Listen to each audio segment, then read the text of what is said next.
Fleming right hand rule இப்போ பார்க்க போகிறோம். எது பார்க்க போகிறோம்? Fleming right hand rule. இதுக்கு நீங்கள் எஃபிஐயை ஞாபகம் வச்சுங்க. எதை ஞாபகம் வச்சுக்கணும்? எஃபிஐ இதை ஞாபகம் வச்சுங்க. ஸோ இது எந்த நாட்டோட போலீஸ்ன்றதை நீங்கள் கமெண்ட் பண்ணுங்கள் பார்க்கலாம். இதில் எஃப்ன்றது ஃபோர்ஸை மென்ஷன் பண்ணும், சரியா? Direction of motion. பின்றது மேக்னெட்டிக் ஃபீல்டு, ஐன்றது கரண்ட்டு. நல்லா புரியுதா?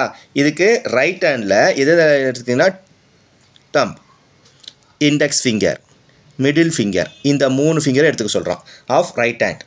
இது 3 எப்படி இருக்கணும்? Mutually பர்பனெண்ட் distance. ஸோ இது டம்பு தான் எனக்கு எஃப், சரியா?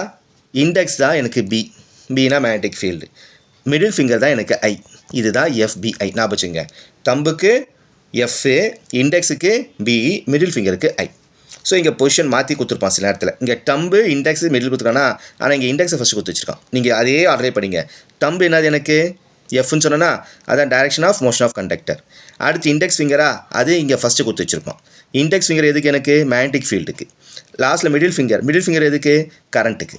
சொல்ல புரியுதுங்களா? ஸோ நீங்கள் இதே ஆர்டர் வச்சுங்க. Thumb, index, middle finger, F, B, ஐ.